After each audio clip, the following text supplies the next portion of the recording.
The Dave Hooker Show. A presentation of Off the Hook Sports. Objective insight, expertise, top guests.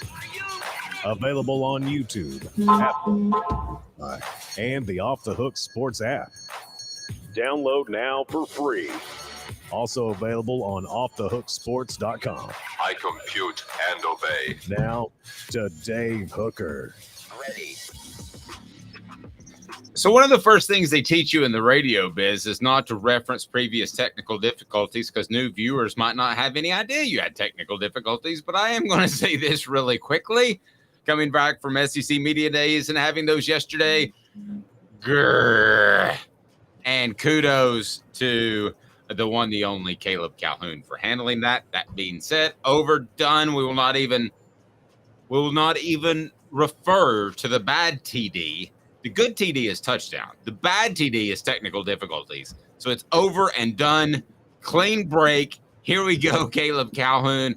I am so excited to visit with you the week after SEC Media Days. And I want to take a quick second to say major kudos to Caleb Calhoun and what he did over the week. The first day I knew, and I didn't even say anything, it's going to be like this crazy sort of just frenetic pace, people running around, and then you settle into a zone. And then next thing I know, you've got Caleb Calhoun. He is interviewing Heather Dinich on his own. He's interviewing Omari Thomas on his own, and he's just knocking it out of the park.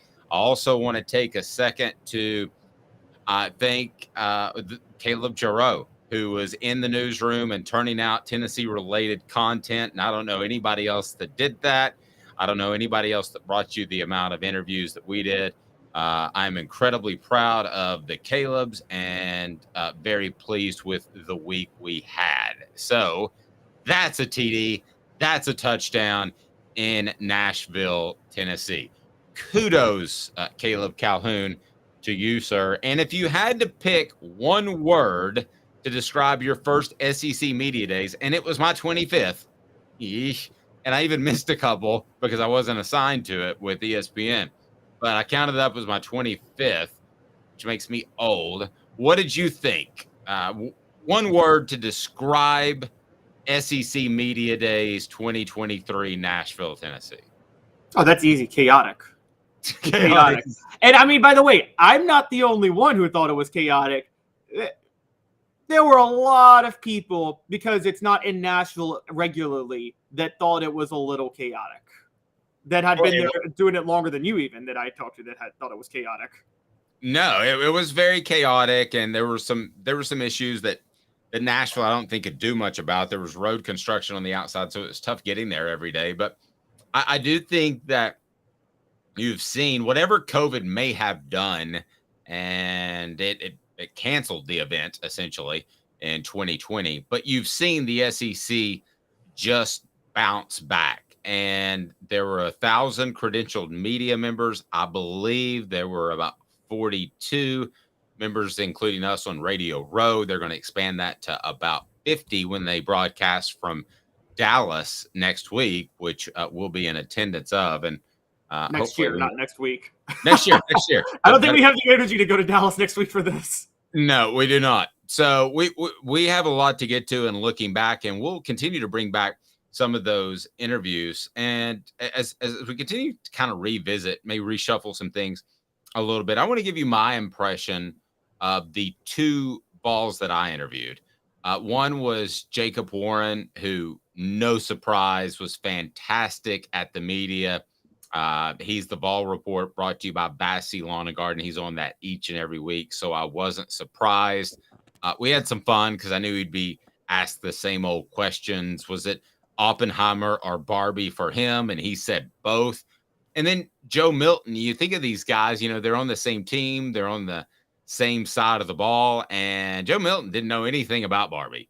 And Joe Milton, though, did share, if you haven't had a chance to watch this video, and it's something that I hope to grow into a feature story on Joe before the beginning of the season, he talked about how influential his grandmother was. Those are the type of things that you don't get in the press conference interviews. So also want to thank the University of Tennessee for making those guys available. You get to dig a little bit deeper. Amari Hand, what did you, or Amari Thomas, what did you pull away from that interview? What stood out the most? Because out of the three of those, I would argue that he is as important as any, because if he has a all-SEC defensive lineman type of year this year, then Tennessee's going to be in great shape.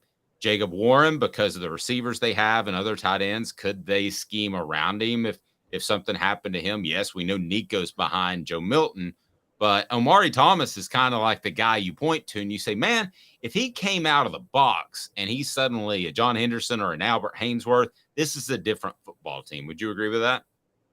Yes, and he says he believes he's one of the best defensive linemen in the SEC. That's a direct quote from him. He says, I feel like I'm one of the best defensive linemen in the SEC. He's really ready to show it this year. I thought he had a really good splash, semi-breakout year last year. So I think that we could see a lot from him. Most importantly, he prefers Moneybag Yo to Key Glock, and he prefers 3-6 to Yo Gotti. For those people who don't understand Memphis references, because he's from Memphis, which I'm from Memphis too. And we both agreed that, and Ramon Foster and I spoke about this too, the best high school football's in West Tennessee, guys, in the state. Sorry, it is. Hey. My Knoxville Cats are hanging tight. My Pal Panthers won their first state title ever 2 years ago. So I went through 3 years of PMS, as I mentioned this before, Powell Middle School, to get my PhD, my Powell High diploma. By the way, Travis saying the worst TD, of course, is STD. Yeah, that's worse than technical difficulties, I guess. I've never had one, so I would know. And Elias says, so which of you voted for Vandy to win the SEC? We'll get into that. I mean, you should have your vote taken away if you voted for Vanderbilt. And Travis says, did Joe ask you why you hate him? No, but Joe did say at the end of that, I said, hopefully this is more fun than the other interviews you did. And he said, man, this is a lot more fun. And it was the end of the day too, so I could tell he was tired, but we had a good time, and talking about his grandmother was something special. So he recently lost his great-grandmother, and both his grandmother had a very big part in raising him. So we're digging into that good stuff and hope to have a feature on him, just depending who we can run down, because believe it or not, report date's August the 1st. Caleb, can you believe that? Right around the corner. Yeah, I mean, we're close. So go ahead and click that like button. Please subscribe. You know we greatly appreciate that. Subscriptions through the roof over the week that we were in SEC Media Days. A couple of things that stood out according to our viewers were, of course, David Cutcliffe was one. Andy Staples of On 3 was another. Joe Milton, well into the 4 digits when it comes to views. And I feel like I'm forgetting someone. Rick Neuheisel did incredibly well. And he said, that was a lot of fun. And I said, can I get your cell phone for maybe another time? And he said, yeah.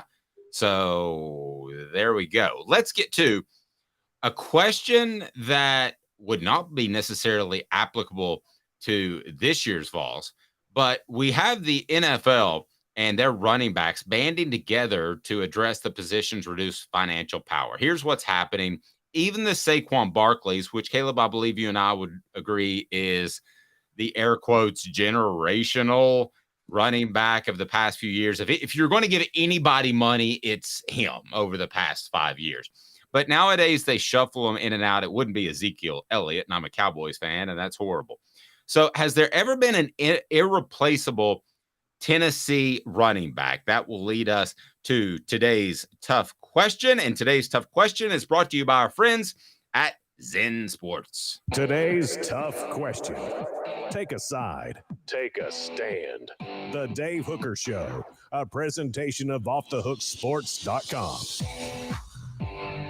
In a lot of ways, we could argue Tennessee was ahead of the curve because it seemed they had 3, 4, 5, 6, 7, 8 running backs ready to go at different points during their most successful times in their history.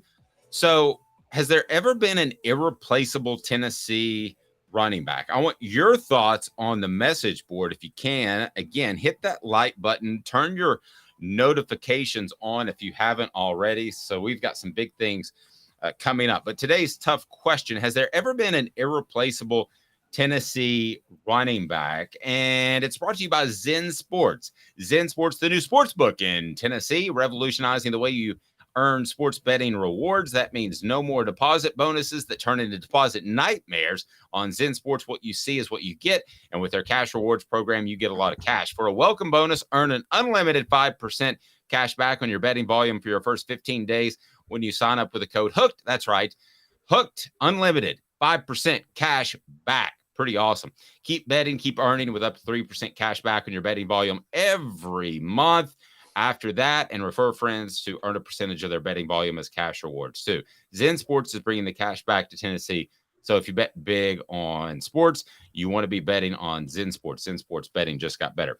May I tell you a story about a Tennessee running back that was replaced, that was one of the most talented running backs in Tennessee football history? I'm waiting to get my hair cut. I believe it was a Sam's. By the way, we welcome on Sport Clips very soon as one of our new advertisers. So that's where you want to go. Support our sponsors, including Zen Sports. Download the app today. I'm sitting there waiting to get my hair cut. Her name was Lori, because I'm very particular, even when I was 10 years old, about who cut my hair.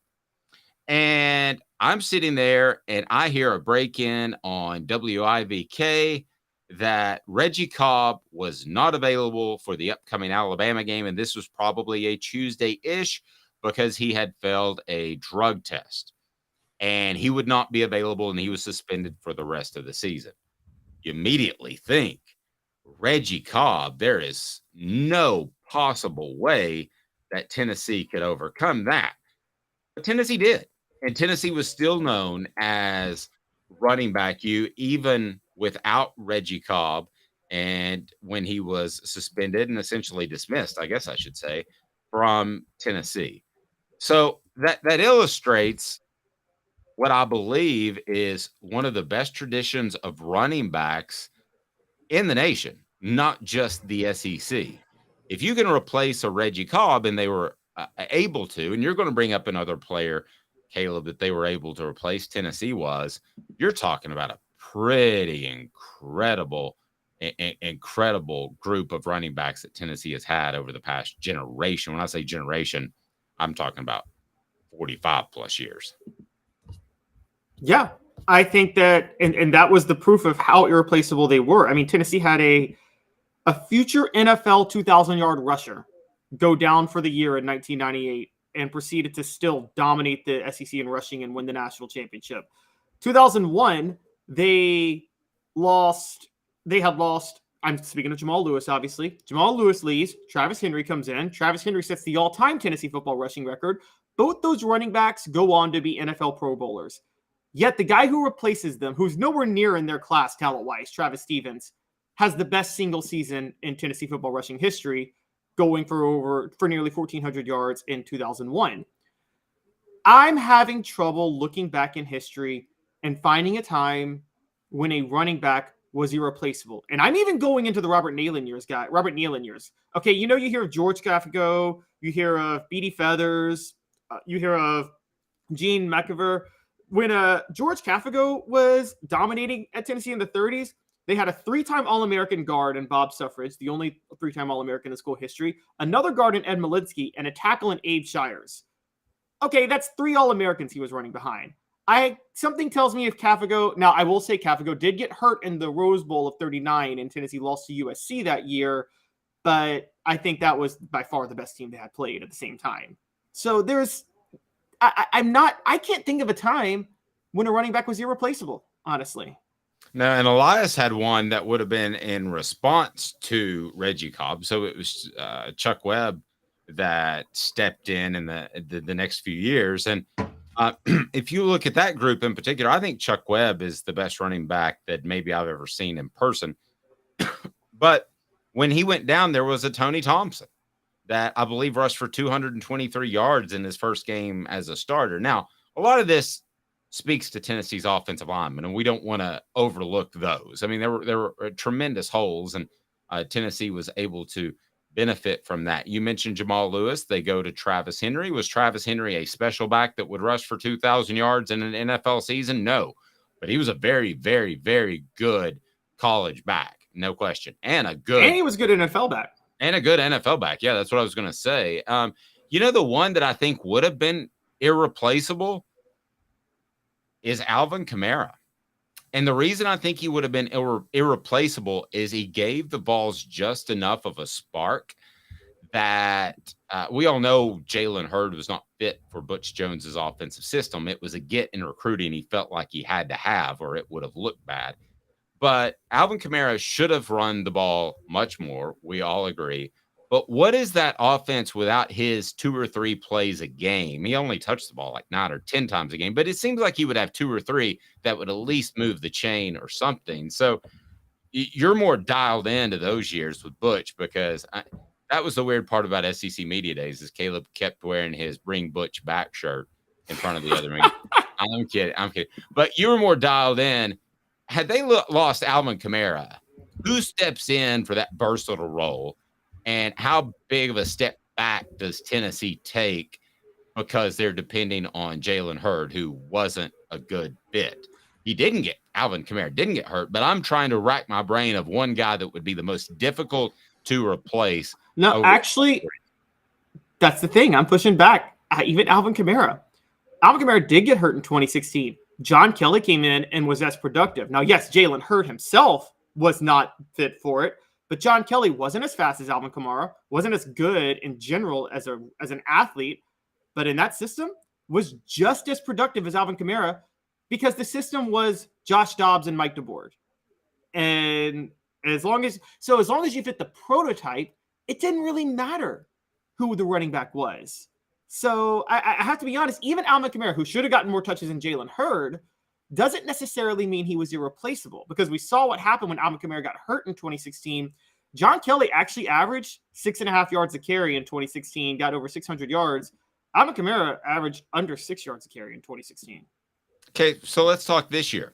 If you had to have the most irreplaceable back, who would it be? Elias says Arian Foster in 2005. Travis says Alvin Kamara should have been running back number 1.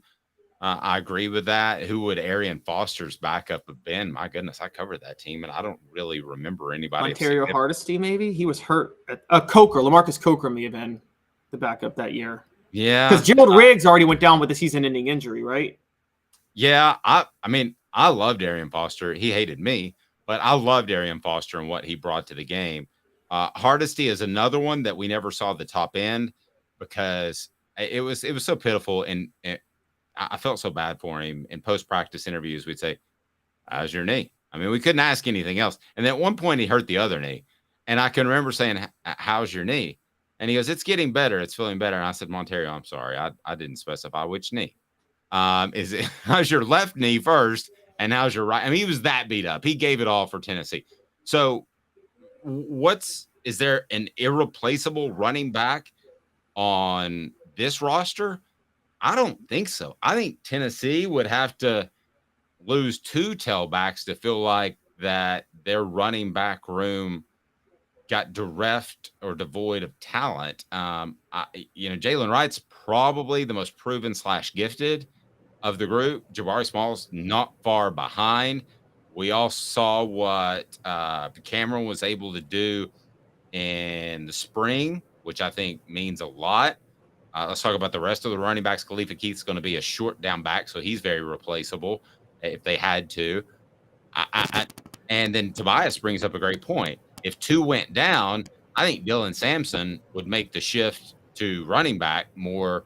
I think Dylan Sampson is going to play different positions, including the slot some this year.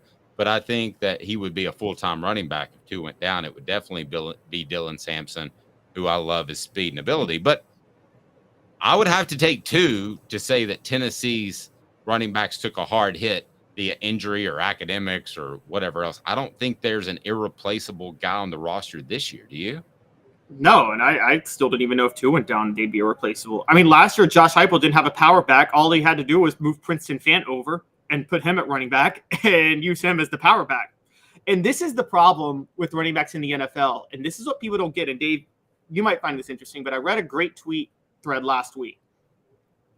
The problem with running backs in the NFL is too many of them now are good and physically gifted. You know, in the 90s, Jamal Lewis, even though I thought running backs were replaceable then, Jamal Lewis was a rare specimen in the 90s, right? You did not get a Jamal Lewis every day on a recruiting trail. Now, half the NFL has Jamal Lewis's in there. It's not that special anymore to get a Jamal Lewis. Do they really? And I think so. I mean, like, the raw athleticism, because let's be honest, the number one thing, a running back is raw athleticism, and all they have to do is learn how to pick up a block. That's all they really got to do when they get to college, right? Yeah, but I think Jamal Lewis was another level, especially when you consider the fact that he had the ACL injury, and that probably took a step away. I think when you talk about the most talented tailbacks in the past 25 years in the NFL, maybe we're talking Barkley, maybe we're talking Elliott at their prime. Elliott likes to eat. What about Marshall Faulk, maybe, but different. But anyway, Yeah. in terms of a power back, I think Jamal Lewis is right up there. So I'm not having. But I guess where I'm at is the problem with running backs is there's too many good ones. There's too many good ones, so there's nobody that can separate themselves from the pack. See, with quarterbacks, let's be honest. Any time, at any era of football, there's never more than 10 good quarterbacks, and there's 32 teams. But you can find 65 good running backs among 32 teams. And I would argue that it's not. There's that many more running backs. It's that if you have a Jamal Lewis, you should wear down an opposing defense for 20 to 25 carries, and then he starts to really blossom. But I don't think people want to go that way. So that was today's tough question, brought to you by our friends at Zen Sports. And then this topic that is, let's say, interesting. So Barbie and Oppenheimer, I was able to get home Friday a little bit early. And here's the map at Barbie and Oppenheimer. So what does this say about the SEC? Explain this map to me, because I got home Friday early enough. And if you're watching on our video channel, you can see the map, how Barbie is just uber popular. Oppenheimer's phenomenal. I'm not going to see Barbie. Joe Milton is not going to see Barbie. Jacob Warren is going to see both. So Barbie, Oppenheimer, what does this list mean in this graph you have? Because Barbie's huge in the South. Huge. By the way, Derrick Henry is a tailback that I don't believe Tennessee could just move on without talking about the Titans. But go ahead with Barbie. Tennessee went 7-1 when Derrick Henry went down 2 years ago. Whatever. This map shows Google search trends. Which one had more search trends over the weekend, Barbie or Oppenheimer by state? And as you guys can see, the SEC dominated Barbie. So in the Barbie and Oppenheimer debate, the Northeast, the New Yorks, Vermonts, New Hampshires, Maines, Massachusetts, they all preferred Oppenheimer. Deep South, it was Barbie, Barbie, Barbie. Look at Mississippi if you guys can see that. It's plus 20 to Barbie in Mississippi, and plus 14 to Louisiana, and plus 12 to Arkansas. Those are the 3 most Barbie states in the country. They prefer. So let's ask the hard questions. Okay. Why does the South prefer Barbie over Oppenheimer? Because Oppenheimer is a great movie. I walked out of there and I said this, and you will not hear me say this probably again in my life, Caleb. That was Godfather level. That was Godfather 1 and 2 level. I thought it was that good. So come on, Barbie, let's go party, Mr. Jones says. No, I'm not going to party. My son saw it and said, Dad, you wouldn't get it. And he's probably right. But why does the South love Barbie more than Oppenheimer? By the way, which has a reference to Oak Ridge in it. And it's historic. And I thought it was one of the...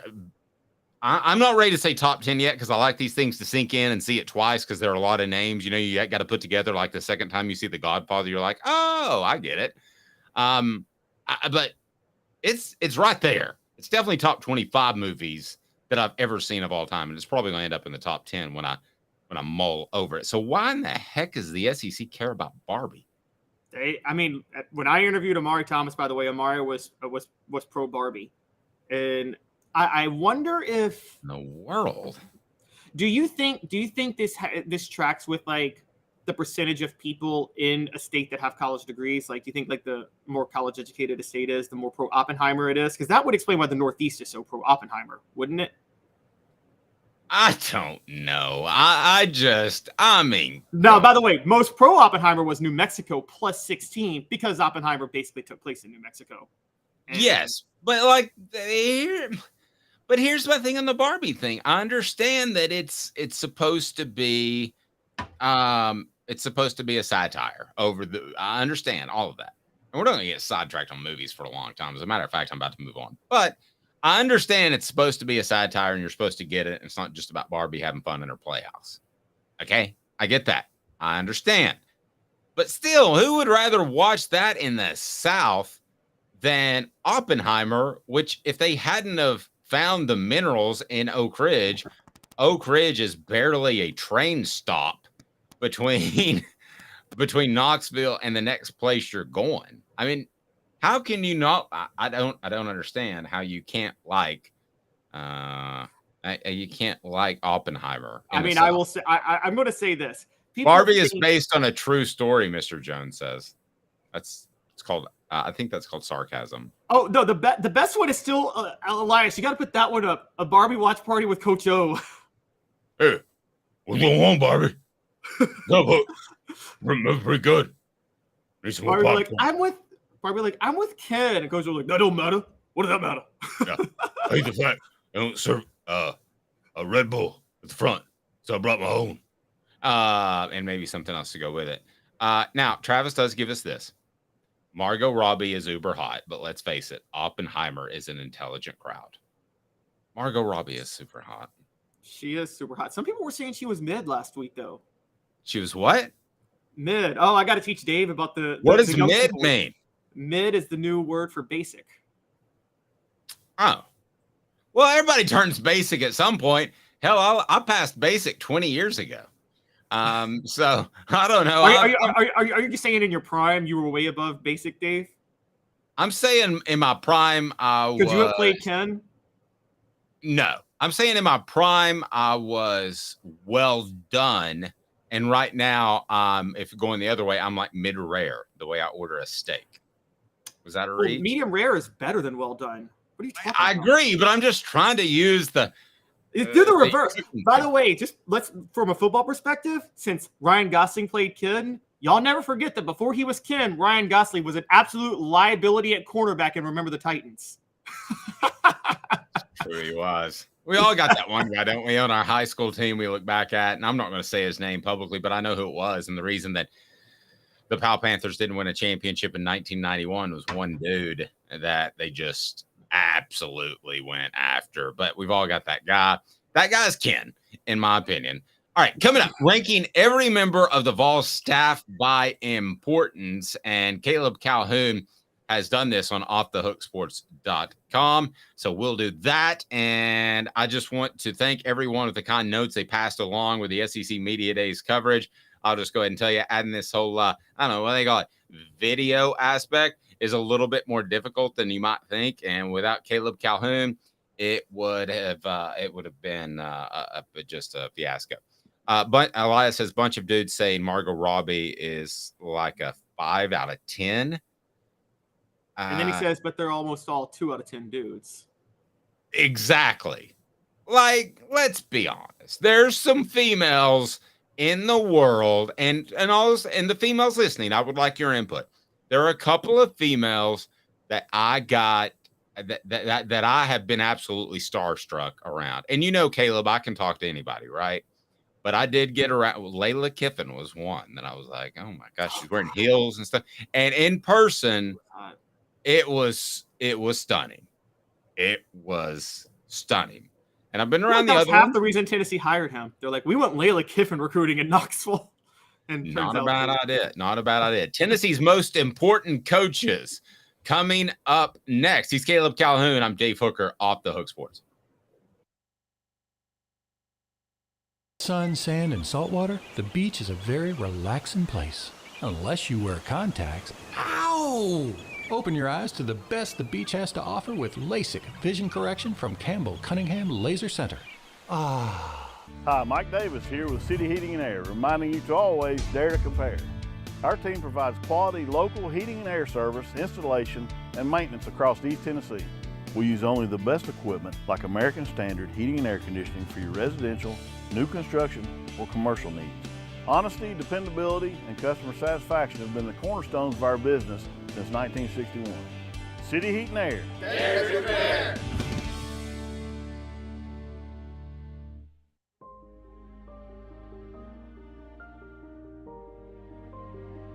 Our family has been creating one-of-a-kind pieces of jewelry in West Knoxville since 1986. Each piece is a combination of unique processes that bring your idea to life. Every day in our shop, a truly special item with a story all its own is being manufactured in our facility, bringing the history and family sentiment into a whole new generation of life. We're grateful that you chose us to be Knoxville's best jeweler, a title that we value and respect. Because to me, being a jeweler and owning a jewelry store are not the same thing. I'm Rick Terry. I'm a jeweler, and we want to be your jeweler. Kingston Pike and Campbell Station Road in the heart of Farragut, and downtown on Gay Street right next to the Tennessee Theater.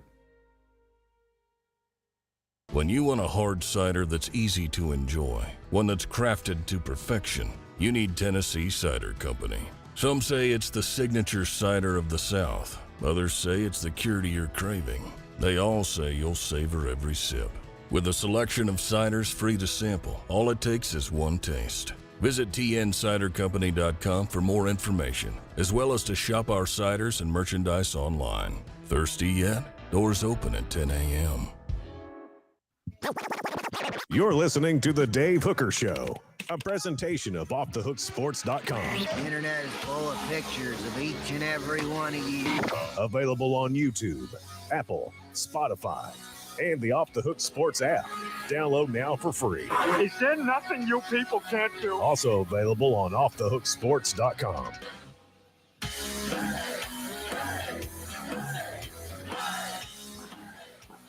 Welcome back. All right, can you tell us what former NFL standout came up to us? He hosts a show in the mid-state area and says, "Hey, I love your all show. Thanks so much for keeping me up to date on the Vols," because his primary focus would be the Tennessee Titans. So if you can tell us who that was, he was super cool and super nice, and maybe he's watching right now, then I will hook you up with a Hooker t-shirt. Got a couple of those. So go ahead and get on board. And Dean's upset that we're not talking enough Vols, enough sports. Well, we're doing that right now. Oppenheimer and Barbie is in the background. So Tennessee and their coaching staff has been remarkably consistent throughout the years, the past couple of years under Josh Heupel. Whereas I remember when Justin Wilcox left Dooley's staff, and I think that was my first year with ESPN, and I heard it from afar, and I thought that's bad news because I think he's a good football coach. Now, he hasn't had great success since, and I don't know that he's a head coach, but I thought that he was a good defensive coordinator. Caleb, would you agree on that? Oh, yes. I think Justin Wilcox is a very, very good defensive coordinator. Hasn't had great success as a head coach, but you know, you can have that. That doesn't mean you're a bad person. And he has had success as a coordinator and had success at Tennessee. So take me to your story if you can. It's on offthehooksports.com, and tell me how you went about it, ranking every member of the Vols 2023 coaching staff by importance. Now, I don't want to give away the end because you and I agree, which we're not supposed to do. But when we start talking about the Jerry Macks of the world, the Alec Ablins of the world, Kelsey Pope, Brian Jean-Marie, Joey Halsley, Rodney Garner, Mike Eckler, Glenn Ellerby, there's a lot of wiggle room. So how did you determine what coaches fell where? Did you factor in, let's say, longevity, how much longer they're going to coach? Did you factor in recruiting? How did you rank them? Because I'm supposed to disagree with you, and we're supposed to have conflict, Skip Bayless style, but I agree with your list. I think it's very strong. And on the message board, let me ask you, who's the most important assistant head coach? The irony is, hint, hint, that it's probably statistically the least successful head coach if you just want to look at it by numbers. But I love where Caleb has gone there, and we'll get to 4 downs here momentarily. It'll be brought to you by Craft Treats. So you take me through your process of how you brought these names into a concise list, because I love it. 1 vote for Rodney Garner already. Go ahead, Caleb. So I ranked it based on 3 things. One was the actual skill level of the coach themselves, like how their abilities, what they have proven as as an assistant coach at their position, the level of success they had, and the level of success I think they can have. The other one I bring up is the actual level of importance of the role they play. And I think this is where a lot of people are going to get confused. And there's 2 ways to factor in the importance. One is, does your position require a lot of coaching? You and I both know running backs doesn't require a lot of coaching. Am I right, Dave? I mean, that's just a fact. No, very true. Yeah. And so you can make up for that, but you can't make up for that if you're pulling in 6 4-stars a year, right? Exactly. That was going to be the third factor. But the second factor is, does your position require a lot of coaching, or does someone else have their hands over what you're doing? So a lot of you guys are going to be shocked where I have Joey Halzle, and the reason I have him maybe not as high as you might think is because everything Joey Halzle does, I feel like Josh Heupel's doing too. And then the third one is your ability as a recruiter. And recruiters, that's where irrelevant position coaches matter the most. Is they need to be, if you're coaching running backs, you need to be on the recruiting trail every day. Like every single day, you need to be on the trail. Agreed. Let's take a look at the list now. Let's take a look at the list now. Easy for me to say. And it's brought to you by Chill Pills. CraftTreats.com, where they have the Chill Pills. CraftTreats.com, the Chill Pills. Please support our advertisers. And you can put in the exclusive promo code Off the Hook. That's Off the Hook at CraftTreats.com. Get 20% off when you use that exclusive code Off the Hook. That is Off the Hook. The Chill Pills will help with your dog's digestive issues or your pet's digestive issues. Also, arthritis and anxiety. They have the CBD derivative. So we've got a vote for Garner. So here is how the list goes according to Caleb Calhoun. I'll tell you what I think. Willie Martinez, the defensive backs. I think Willie Martinez is an above average recruiter, but right now it's tough for me to have him anywhere but 10th based off what Tennessee has done in the defensive backfield. Alec Ablin at tight ends just got the job. He may turn out to be the next Bill Belichick of the world, but we don't know that right now. Jerry Mack at running backs was 8th. Again, running back is not a terribly difficult position to be able to coach. So I'm assuming you think his recruiting is kind of, it's got to be stellar to stand out at the running back position, right? Yeah, and I have him ahead of Ablin and Martinez because I feel like he's actually a better recruiter than both of them. And he is a young, energetic recruiter. But outside of that, nothing special yet. Kelsey Pope, you have at 7. I could make a pretty strong argument he's a little bit higher because of the development of Jalen Hyatt. But let's be honest, I think that's a product of the system. And I'm guessing that's kind of where you're going.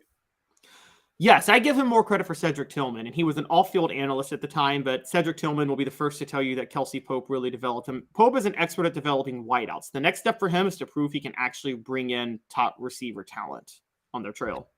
So you got Brian John Marie. We know that Jeremy Banks was recently cut from the NFL. So I think Brian John Marie, when we do this list next year, could be as high as 3 or as low as 9, because I don't think he has had elite talent to work with. He should have that with Keenan Pili, Beasley, and Arian Carter. They should take a jump this year. They should be significantly better. And then you have Joey Halzle at number 5 as an offensive coordinator. Now, it surprised me a little bit. You had him over Rodney Garner, who I think has done a great job of developing defensive linemen. I had him behind Rodney Garner. Behind Rodney Garner. So you had Gardner at 4, Halzle at 5. Gardner, I think he's done a good job at developing defensive linemen and can still recruit. So I was a little bit surprised that you had him down at 4 behind or in front of that you had him in front of Halsley. I was a little bit surprised by that. Well, no, I have him better than Halsley though. Okay. That you didn't have him higher on the list and just above Halsley. So I would probably have him in front of Eckler, and then who you have third, and Ellerby you have second. Now, the one that might surprise people is Tim Banks. If you look at the stats of what Tennessee has done defensively, you would immediately say it can't be the defensive coordinator. But I disagree. I think that he has done a lot with an uphill battle. Caleb, when he's playing defense with this offense on the other side, not a ton of talent on that side. So I got no problem with you having Tim Banks as number one. I also like, and I've said this before, I think Tim Banks has been incredibly underrated in what he's put together on a defensive front as far as twists and stunts and different blitz packages. I feel like he's making shepherd's pie. So do you know what shepherd's pie is made out of, Caleb? I'm Irish and I still don't. Yeah, it's whatever you got left. You just throw it in a pot and then you put mashed potatoes over it. It's whatever you got left. So I feel like that Tim Banks on a weekly basis is making shepherd's pie. And he's making pretty good shepherd's pie. Not great shepherd's pie, but good shepherd's pie. So I have no problem with you having him number one. But if somebody didn't cover Tennessee's program closely, they might look at this and say, man, is Caleb best friends with Tim Banks or something? But no, I don't think that at all. I think kudos to that pick. Yeah, the only question with Tim Banks was last year with the South Carolina game when Jeremy Banks was suspended. It seems like he called off all of his stunts and rushes, but I think he knew that the linebackers were going to struggle the way that without Jeremy Banks in there doing that. And I think that the onus was on the defensive line to play with their hair on fire in that game. And you and I talked about just the nature of that day of football resulted in them not playing with their hair on fire. I think they were watching football games all day and they were trying to worry if USC could lose to jogging for their college football playoff spot. And then the South Carolina game kicks off and they're just not ready to go. And I don't think, Caleb, it seems like when we're judging Tennessee, we almost have to take that game just completely off the table with the exception of how did Josh Heupel handle the week heading into that Saturday. Now, we can criticize that, but almost everything else that happened along with the Hooker injury, and I think they had a bad week of preparation on defense, not because Jeremy Banks purposely undermined anybody, just you had that going on all week. He had missed a team function early in the week. He got in the altercation with Joe Milton over Hendon Hooker. I almost think when you judge these coaches, with the exception of the head coach who should have been able to get things under control earlier in the week, I think you almost have to remove that from the way we judged the Vols last year. Yeah, I do too. It was a combination of everything. Dave, if that's a noon game, I bet Tennessee wins that. I don't know how you feel. I bet Tennessee wins that if it's a noon game. I think defensive line is ready to go. But I think a night game that they're not really that hyped about playing in South Carolina. Again, you educated me on this. Defensive line, a lot of it is how willing are you to play with your hair on fire on every play. And I think there was just a lot of lethargy on the line. Tim Banks was going to rely on them. So I don't blame him for that. And you're right. The rest of the time, the only other game you could criticize was the Florida game where Anthony Richardson threw all over the field. But that was by design. Tim Banks knew where he was outmanned. And his goal was to say, I'm going to make Florida work the whole field and work the clock to try to score. And if they have to run more plays, they're bound to make a mistake.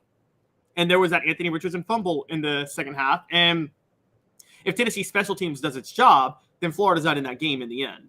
So I think that because of that, I agree with you. Tim Banks is the most important. Now, again, this is a combination of most important and best. I don't think he's the best. If I'm just doing who's the best at their job on this list, I would say Rodney Garner. I'm with you. And the reason I have him at 4, though, is you need Glenn Ellerby to develop that offensive line. Like, that's crucial to Josh Heupel's system. And Mike Eckler running special teams adds another element to the game. But Tim Banks is the most important. And the team is going to go.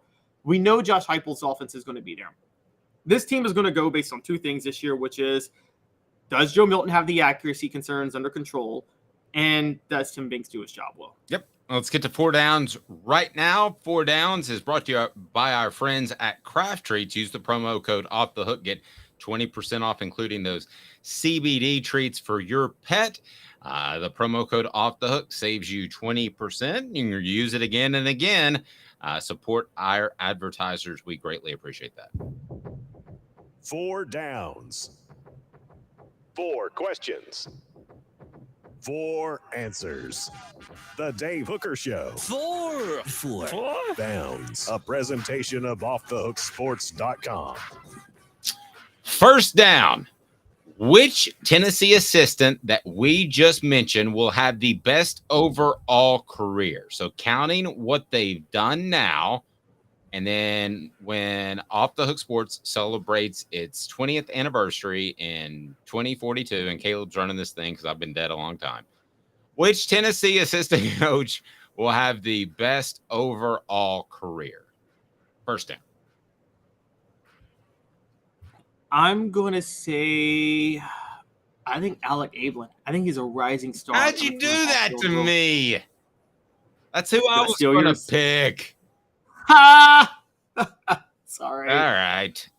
It's Alec Ablin because either Josh Heupel's absolutely right on this guy or he took the easy way out and just elevated. And at this point, I'm giving Josh Heupel the benefit of the doubt on these decisions. Which of the current coaches has had the biggest impact on the Vols? That would be called second down.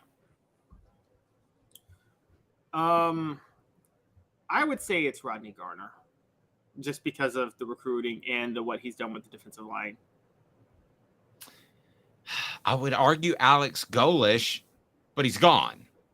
So I guess you're right. Agreeing way too much on the program. We're going to have to go over these things a little closer in our 3:45 production meeting every morning. So, Coop, what down is it? Tennessee center Cooper Mays here.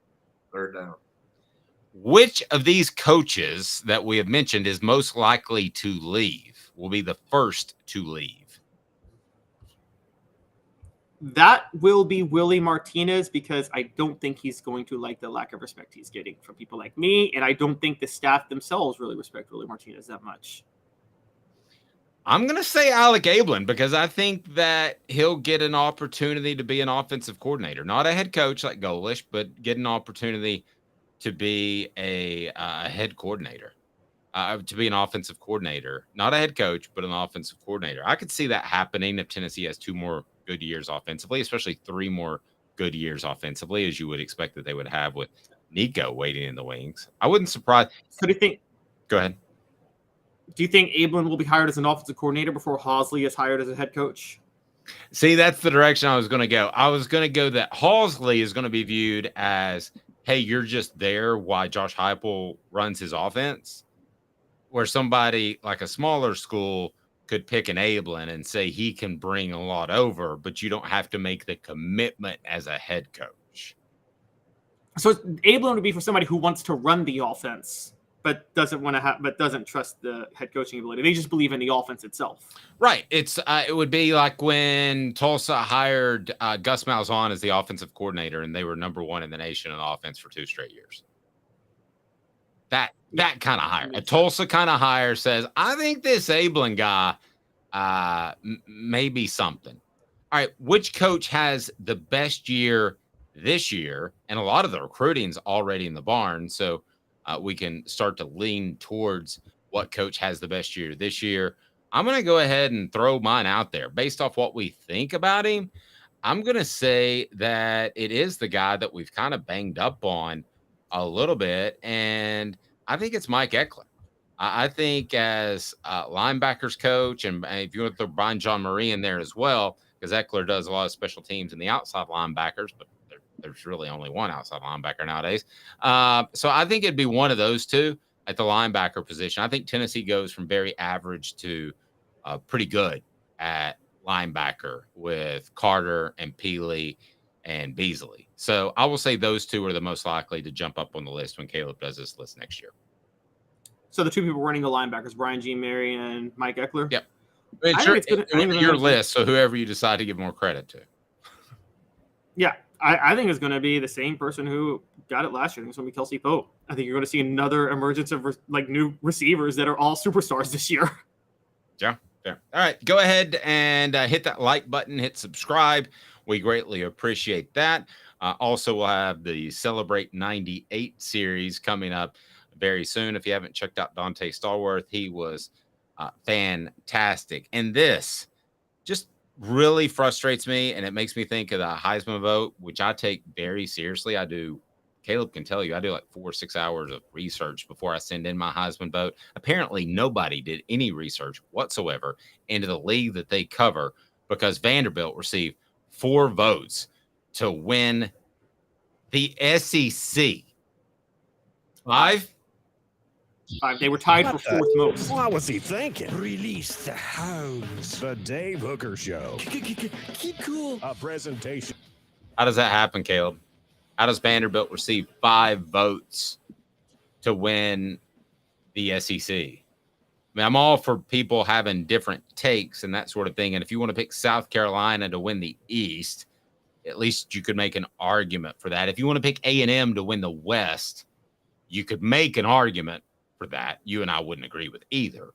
But to win the entire league, Vanderbilt, and it happens to be in Nashville, where there's just some TV people that were in attendance because it was in Nashville. And I pick TV people because not all the time, but most of the time, they're the less learned of the media individuals. Is that why they got 5 votes to win the entire league, right? Not the East. Yeah, the entire league. The entire league. Come on. And people can laugh at me on this because people can talk about how this is a joke and whatever, and it's just the writers. I wrote about this weekend. So this was the first time I ever had an official ballot to vote on things in my life. And y'all can say I was starry-eyed being at SEC Media Days, but I took it very, very, very seriously. You weren't starry-eyed at all. You were working hard. Yeah, and I took it, and here's why I took it seriously. I don't think, and Dave, you know this as well as I do, there is no sport where writers have wielded more power than college football. Writers made college football matter. Named national champions. Yes. Writers for the first 130 years of the sport were responsible for who the national champions were. No other sport was like that. And don't think for a second if they decided they didn't like school X and they kept them around 20 when they should be around 10, that it wouldn't affect where they are in the college football playoff, because it would. But anyway, I know they're 2 separate things, but one day when we have a 12-team college football playoff, if the writers don't like Coach X because he's hard to deal with, Bill Snyder, then you start voting him down. And then it's harder to make the argument they should be in the 12-team playoff. So there's still a ton of power there. Whether or not they deserve it could be the argument. But go ahead, finish your thoughts. You did take it seriously. You were into it. You're like, where's my email to fill it out? And bam, there we go. Yes. And for those who question this, guys, SEC football is not a thing if Grantland Rice doesn't exist in the early 20th century. He made SEC football popular because of his writing before the SEC was a thing. Southern writers, the writers that wrote about the Rose Bowl game that changed the South in Washington and Alabama, the writing of that in 1926 was what made college football such a big deal in the South. So I took this very seriously. When you do something as laughable as voting Vanderbilt to win the SEC, Dave, this is the reason white writers have lost the power that they wielded over the last 25 years over college football. And they still have power, but they don't have the power they once had. And it's because of stuff like this that they've lost their power.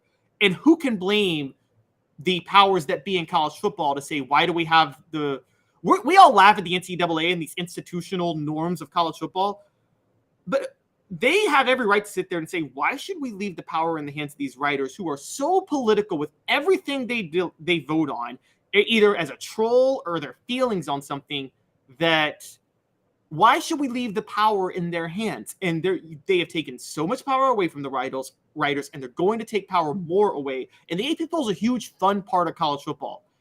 The way they're going right now, if they keep doing this stuff, no one's going to care about the AP poll in 20 years. Nobody. I'm totally with you. And Travis, you said, I don't know anyone who takes these polls seriously, mostly because of the biased votes. Well, maybe that's where we are. It wasn't when I got into this thing. And I'll give you another example. Why did they get 165 first place votes in the West and LSU gets 117? That should be a lot closer. Let's go to the East. Georgia with 265 first place votes, Tennessee with 14. That should be a lot closer. But really, you're right. The one that stands out the most is Vanderbilt. I'll take you to a couple of other ones. Arkansas receiving 3 first place votes in the West is silly. Auburn 4 first place votes in the West is silly. Mississippi State 1 first place vote in the West. That's just not going to happen. Overall, Georgia was picked as the SEC champion, followed by Alabama, LSU, Tennessee tied with Vanderbilt at 5th. So this is not just a website putting together a list. This should be your most learned SEC media, and it just doesn't add up to me why anybody would put Vanderbilt on their ballot. I think it's a little pitiful, to be honest with you. It's people who don't take their ballot seriously. And by the way, this is, if you go to other sports, this is why the Baseball Hall of Fame is not taken seriously anymore, because writers for 100 years have been political about how they vote. I mean, how many baseball superstars didn't get a unanimous vote for the Hall of Fame because the writer was like, well, this player didn't get a unanimous vote, so I'm not going to vote for this guy then. And writers being petty like that, media and writers built sports in America, and college football no more than any other sport. And they have completely lit on fire the credibility they've built, because you and I both know, Dave, those 5 Vanderbilt voters do not believe in their heart of hearts that Vanderbilt's winning the SEC at all. No. They did this because they thought it was funny. No, I completely agree. Have no disagreement with that whatsoever. So the All-SEC team did come out, and let's take a look at that. First team offense, All-SEC. There were no Tennessee players on there, which is, I know people left, but it's kind of phenomenal to think you had a Blitnikoff Award winner, you had a Heisman Trophy candidate. I know they're gone, but to not have one on the first team offense was pretty surprising. Tennessee also didn't have a player on the first team defense. Same for specialists. The All-SEC second team offense had Brew McCoy, which I think is incredibly respectful because of what you hear behind closed doors about Brew McCoy, who I've been told may be the best NFL prospect on this team and likely is. And you had center Seth McLaughlin of Alabama get the second team center position. I'm going to tell you why I don't like that, because I think Cooper Mays, and I talked to some people about this that evaluate talent while we were down there, that Cooper Mays is highly respected. I mean, he's going to be a guy that is going to garner a lot of draft love because of the way he plays with leverage, and he's very secure with the football, as you would expect. But Brew McCoy is the only one to make the second team, which, given his limited amount of play last year, because you had Jalen Hyatt catching so many balls, Ramel Keaton caught the unbelievable pass, the diving pass, and we're constantly worried about Cedric Tillman. When's he going to be back? I thought it was a little surprising he made second team. I think when all is said and done, Brew McCoy, assuming Joe Milton plays like he can, will be a first team player at the end of the year. So you go down a little bit further, Tennessee with no second team specialist. So let's get to the third team offense. Joe Milton makes it at quarterback. Javonte Spraggins makes it on the offensive line, and then Cooper Mays makes it on the offensive line. Cooper definitely deserves to be honored. I would have him second team. That's where I voted him. Spraggins, that's very debatable depending on which direction you want to go. But Joe Milton the third, this is a down year at quarterbacks, probably the worst in about 10 years. But you surprised to see him get any sort of nod for third team preseason All-SEC? Were you surprised? I wasn't, because I think many media members covering college football have been influenced by what happened in spring and where it became very clear that Milton didn't lose the starting job. So there's cautious optimism behind Joe Milton, the same way there is with the person he tied with, which was Mississippi State quarterback Will Rogers, who was very good last year. People just don't know if he can still be good in Mike Leach's system.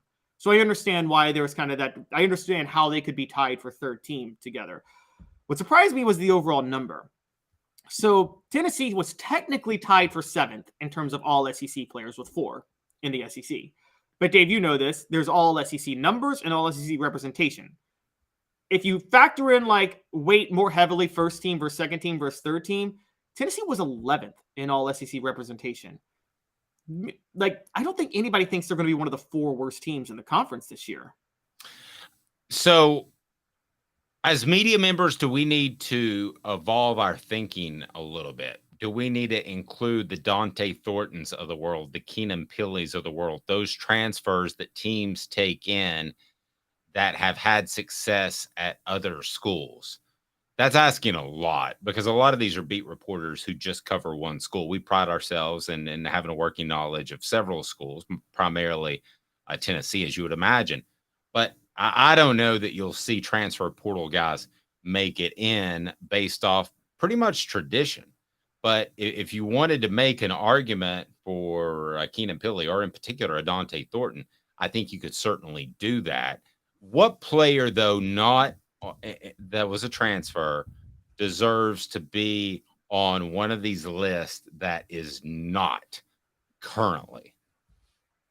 I mean, I would say obviously it's got to be Dante Thornton, because I believe in him so much as a player. I'm with you in Keenan Pilley, but I think Dante Thornton is probably the most deserving. I'll tell you the most deserving transfer who's not on this list, and it would be at Tennessee's expense. I don't see how you don't put Devin Leary third team at Kentucky over Milton or Will Rogers. Devin Leary has proven way more as a starting quarterback than either of those guys. That's fair all around. But are there any players that, because I don't think the SEC media is in tune with picking transfer portal players later, are there any players on Tennessee's roster that played last year for the Vols that you would make an argument should be on this list? Any players that Squirrel White, I think, if sometimes they got to factor potential into account. And if anybody saw flashes of Squirrel White, you'd know that he could be an elite superstar this year at receiver for Tennessee. I agree. I think Ramel Keaton is just a little bit short of that. And then we get into the running back discussion. I mean, I know Tennessee, like most teams, splits it up between Jabari Small and Jalen Wright. And they're going to split it up even more with Dylan Sampson this year, I believe. And then we'll see what Cameron's able to do in his first year. But I'm kind of surprised that one of those guys didn't get mentioned, at least, because if you want to correct me if I'm wrong on this, I think combined they had around about 2,000 yards. I think Jalen was right at 1,000.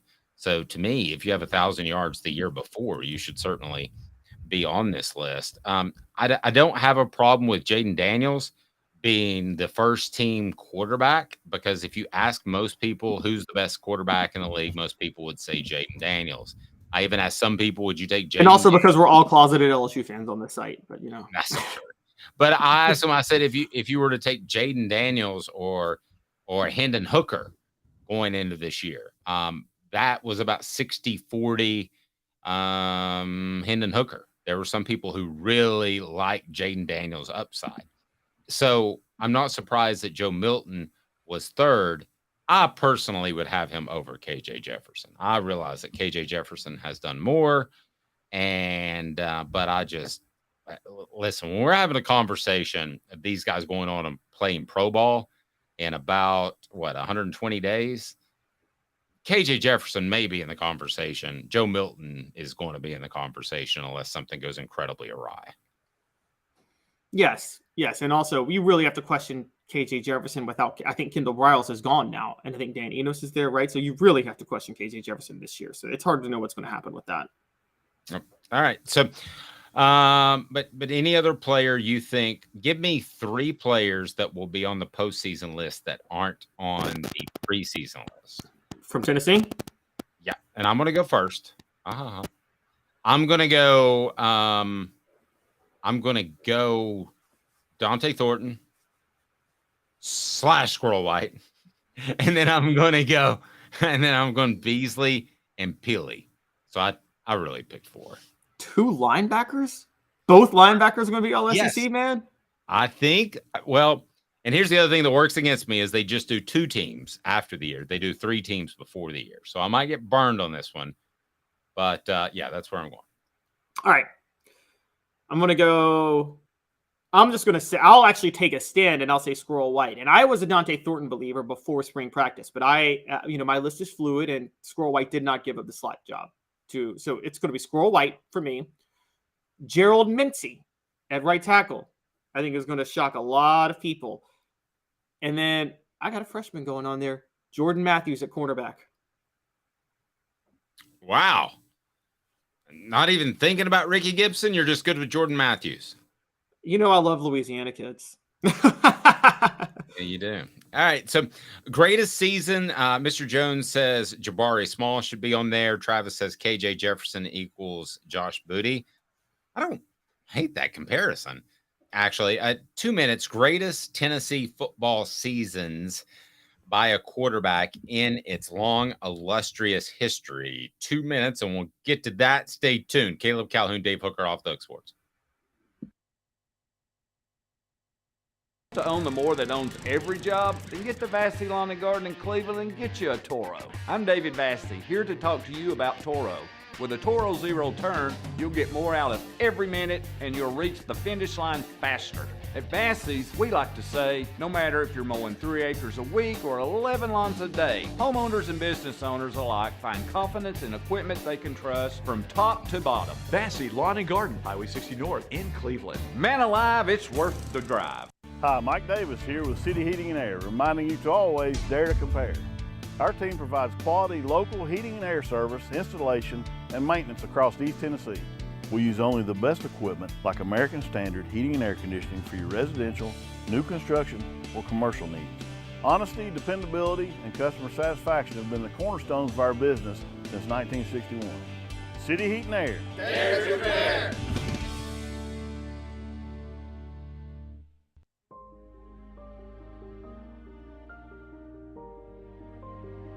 Our family has been creating one-of-a-kind pieces of jewelry in West Knoxville since 1986.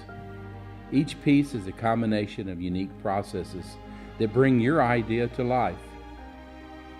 Every day in our shop, a truly special item with a story all its own is being manufactured in our facility, bringing the history and family sentiment into a whole new generation of life. We're grateful that you chose us to be Knoxville's best jeweler, a title that we value and respect. Because to me, being a jeweler and owning a jewelry store are not the same thing. I'm Rick Terry. I'm a jeweler, and we want to be your jeweler. Kingston Pike and Campbell Station Road in the heart of Farragut, and downtown on Gay Street right next to the Tennessee Theater. With all that sun, sand, and salt water, the beach is a very relaxing place. Unless you wear contacts. Ow! Open your eyes to the best the beach has to offer with LASIK vision correction from Campbell Cunningham Laser Center. Ah. You're listening to The Dave Hooker Show, a presentation of OffTheHookSports.com. The internet is full of pictures of each and every one of you. Available on YouTube, Apple, Spotify, and the Off the Hook Sports app. Download now for free. Is there nothing you people can't do? Also available on OffTheHookSports.com. A bit of breaking news, and that is according to Shams Sharinia. I don't know who that is, if you want to help me. But apparently USC All-American Bronny James collapsed on the court Monday. Statement said yesterday while practicing, Bronny James suffered a cardiac arrest. Medical staff was able to help treat Bronny and take him to the hospital. He is now in stable condition, no longer in ICU. He asked for respect and privacy for the James family. We'll update media when there is more information. LeBron and Savannah wish to publicly send their deepest thanks and appreciation to the USC medical and athletic staff for their incredible work and dedication to the safety of their athletes. So completely surface level. I don't know anything about this to this point, but it kind of sounds like that Monday Night Football situation that was so terrible. And it actually ties into Tennessee. I don't know if you saw this on Twitter, but Brew McCoy has actually become a part of foundation to make sure the EKGs that shock your heart back into rhythm. We don't know if this has anything like the Monday Night Football incident, but he is actually a part of that. And it got pretty good traction on Twitter, how it was not only to have those devices available, but Brew McCoy was actually teaching many of his teammates and many of the people around at this event to be able to give resuscitation. What's the word I'm looking for? Caleb, to be able to you work their heart, revive the heart. I think CPR. CPR. Yes, I'm sorry, man, my bad. So kudos to him. The scariest, you would know this guy. The scariest practice moment that I've ever been a part of. And before we get to the top 10 quarterback seasons in the history of Tennessee football, I'll share this. It was Willie Miles. And I'm sure that you know Willie Miles because he was from West Tennessee. Well, this was back when practice was open. So during a moment, Willie goes up for an interception and comes down awkwardly. You couldn't exactly see it from the sideline because there were people around him, but it apparently came down on his head and couldn't move for quite some time, was my understanding. And you had the ambulance come onto the field, and it suddenly was breaking news because we had people at the radio station, Caleb, and you can appreciate this, that monitor the 911 calls, monitor the police scanner. So here I'm in the middle of, they thought I somehow leaked it to our radio station, which I never would have done. But that was scary. That was the scariest moment I've ever been around in practice. It was probably, they ended practice. That was probably only that may have been the only time they ended practice early, was the Willie Miles incident. And he turned out to be okay, that night. I think he got back on the practice field the next week, as a matter of fact. But this was in preseason camp. And those are those moments that remind you, especially when you're there and the ambulance is driving onto the field, which reminds you that football is a very, very, very violent sport. And now we know even more about the possible heart issues and how it can get out of rhythm that we saw on Monday Night Football. Don't know if that's what happened to Bronny or not. I don't care how rich and successful you are. My prayers and thoughts are to his family, because having a son that age, as a matter of fact, can you even imagine when you get that phone call? Because that phone call has to go something like this: I want to tell you everything's fine, but something happened with Bronny. And those have to be the longest 2 seconds in your life, right? Because they're not calling your cell phone if you're LeBron unless it's something serious. And just can't even imagine. Yeah, it's kind of scary. And Dave, I know you cover a lot of football players and you work out a lot. And I want to know, do you think we're working kids out? And this isn't basketball, just like football now. It's where they're reaching peak, like almost like the peak maximum level of like what humans can possibly do, like Captain America level of human physical condition. And is it almost, we're starting them now young enough? Is it almost getting unrealistic? Is it going to be, is it dangerous, honestly, with how in shape we're putting them? I think that's why I would be very careful to send my kid to a smaller school. I'll give you an example. I know of a guy that works out at our gym in the off season, but he plays for a Division III school. Do they have the same precautions in place? Do they know the same things? That scares me. That would scare me as a parent a little bit. But let's remember, Hank Gathers died on the court. Reggie Lewis of the Celtics died during an off-season game on the court. So I think it's better than what it was. I mean, Reggie Lewis passed away, and it was just, there was no outcry of let's do something to make sure this never happens again. So in a way, I think our society is better handled to deal with this. And then again, not referring to any of these situations, I do think the money is always going to be on the player's side. So that's why, do I believe there are PEDs in sports right now that could push the body to its limit? Yes. because there's more money on the side of pushing the limit than there is on the side of catching those that push the limit, if that makes sense, Caleb. So, if a guy says, I got a collective here of 10 other athletes, and we're going to give you $100 million to come up with, it'll make us better at cricket, then the Cricket Federation's not going to spend $100 million to catch them. Does that make sense? It's just simple supply and demand. Right. Yeah, exactly. No, I totally agree. I think that's where it is too. And it's funny.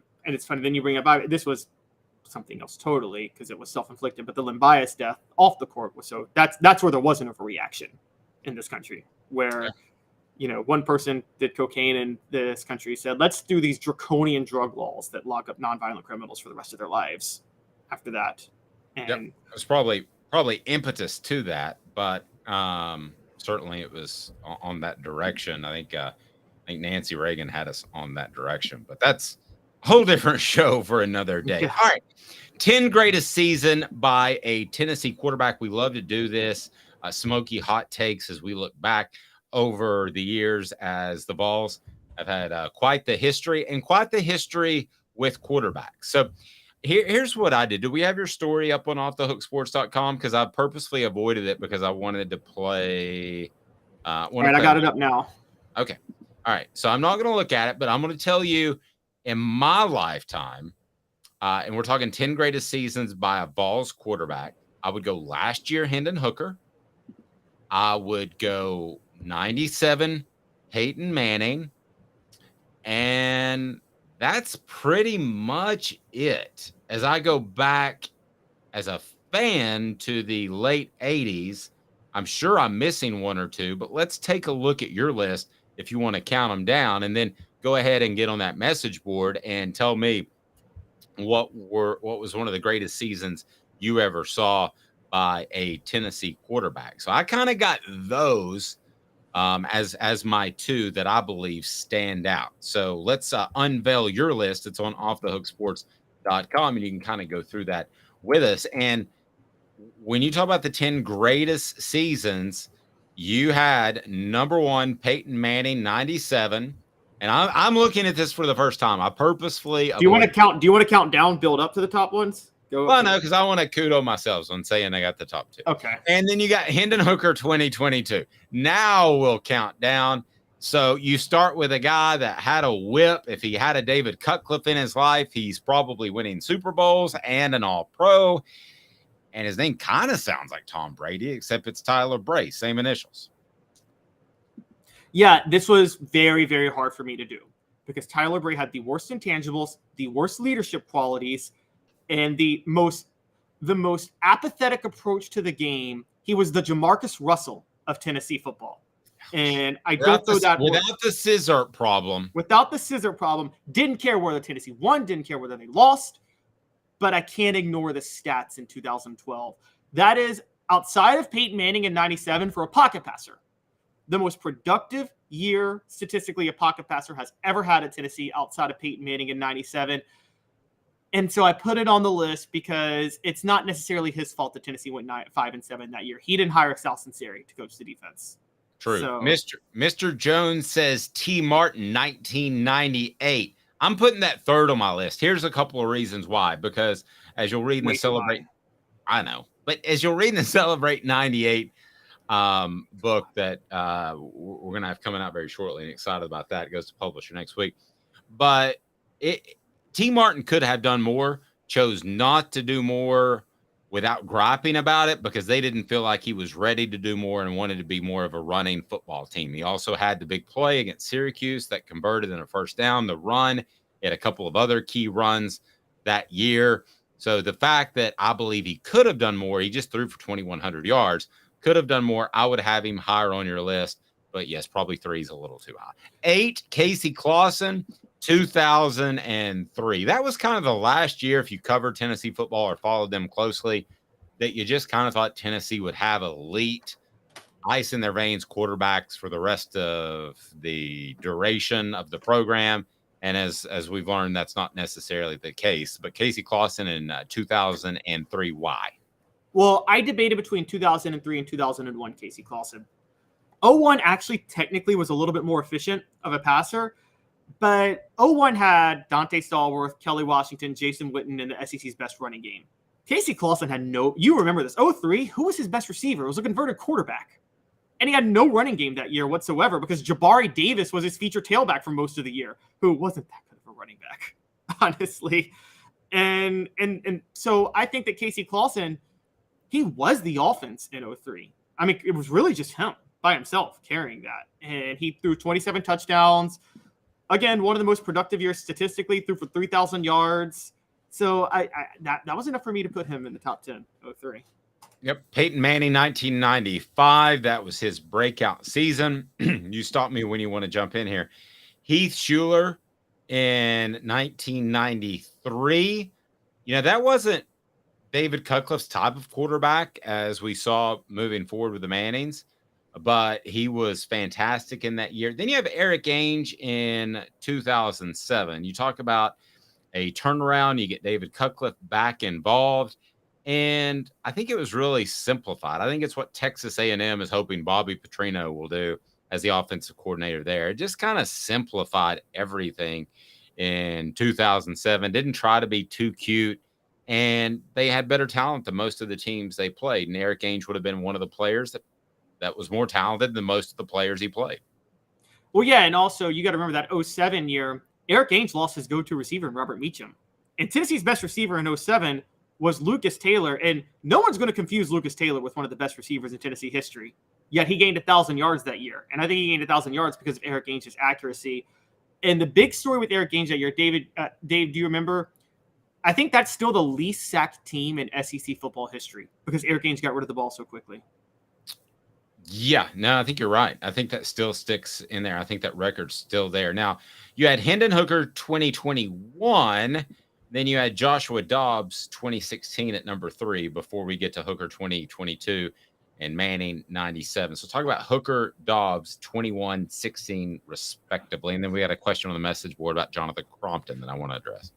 So 2021 Hooker, and you could actually have a debate for 2021 versus 2022 Hooker. If you look at the stats, it was just he got sacked so much more in 2021 because of his pocket presence. But I mean, Dave, can anybody argue with 36 touchdowns and 3 interceptions? I mean, that's like insane. I got Josh Dobbs number 3, and you almost could have made a case for Dobbs at number 2. Dave, you may not know this, but in terms of total offense by quarterbacks, Dobbs' 2016 season is second only to Peyton Manning's in 97. And he was doing that with Butch Jones as his coach, not Josh Heupel. So there's an argument for Dobbs at that season at second right there. No, I think you could argue Dobbs for second. I think here's my top 5 in not a particular order. And I am factoring in team success. And I hate it when people say, oh, this guy won 4 Super Bowls, so he's automatically a great quarterback. That shouldn't be a stat, but team success does mean something. So before I get to my 5, success means calling Andy Mason at andymasonrealestate.com.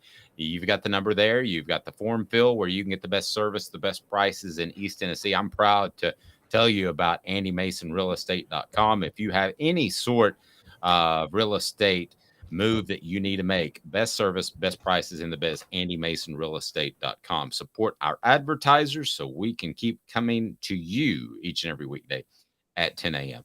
So my top 5 would consist of Hendon Hooker number 1 in 2022, Peyton Manning number 2 in 1997. I'm giving your guy Josh Dobbs a shout out for 3 because I think he overcame bad coaching. So I'm adding in a lot of extracurriculars. I thought that what Heath Schuler did, I would have him in my top 5. Again, no particular order in 93. He was just really fearless when it came to going on the road. And then I'm going to have T. Martin in my top 5 because I believe he could have done more. He chose not to do more because that was the best for the team. So that's my top 5 in no particular order. So finally, we disagree on something. This has been the biggest. Yeah, and you're like we've been hugging it out. You are so wrong on Peyton Manning and Hendon Hooker and compare it. Like Peyton Manning in 97 is the gold standard. And I'm going to tell you a couple of reasons why. Peyton Manning did not have a Biletnikoff winner he was throwing to at receiver. And I'm going to tell you this right now, Cedric Till, his go-to receiver was Marcus Nash. Dave, what did Marcus Nash do in the NFL? Not much. Complete Exactly. Complete flame out. Peyton Manning did not have Josh Heupel coaching him. You could say David Cutcliffe, but David Cutcliffe wasn't the guy that maximized quarterback stats the way Josh Heupel did. And Peyton Manning, statistically, production-wise, that is the #1 total offense year ever by a quarterback. And Peyton Manning didn't even have any rushing yards to add to his total offense because he couldn't run. Pure pocket passer. And so it's easily Peyton Manning, and he won the SEC title, which, say what you want, Hendon Hooker didn't do. Mr. Jones said it for me. Hooker made the Biletnikoff winner. I agree with that. So I have no problem putting Hendon Hooker. We'll find out, but I have no problem putting Hendon Hooker above the 90-17. And also, Travis says Peyton made Marvin Harrison too, which he did. He did. Marvin Harrison was an average receiver until Peyton Manning got to Indy. And look at the stats, people who question me. I would actually take Tom Brady's receivers in the early 2000s, Deion Branch and Troy Brown, over Marvin Harrison. Y'all can call me crazy on that, but I would. No, I could argue that. The other point you make about T. Martin. I can't even remember who played opposite Marvin Harrison at this very moment. This was before Reggie Wayne, so... Yeah, Reggie Wayne was kind of Reggie Wayne was a real deal. I think we would argue with that. He was better than Marvin. No, I would say this with T. Martin, because not at killing people. Oh my gosh. Sorry. You keep saying, and I hear Fred say this, and I don't like to be disrespectful like this because I have a lot of respect for T. Martin, but everybody acts like he was held back in 98. Dave, Randy Sanders turned T. Martin loose in 99, and he was much less efficient. There's a reason Cutcliffe kept the harness on T. Martin. And now you could argue maybe it's because Cutcliffe wasn't calling the plays in 99. And I might listen to you, but you tell me, was it more the Cutcliffe to Sanders transition, or was it more Martin wasn't capable of taking that large of a role? Probably a little bit of both. He's Caleb Calhoun. I'm Dave Hooker. This has been a presentation of Off the Hook Sports, 10 a.m. with no TDs, not touchdowns, technical difficulties. We'll visit with you each and every weekday. We're practically in football season. Vols reporting the beginning of August, so there is a lot going on. For Caleb Calhoun, I'm Dave Hooker. This has been a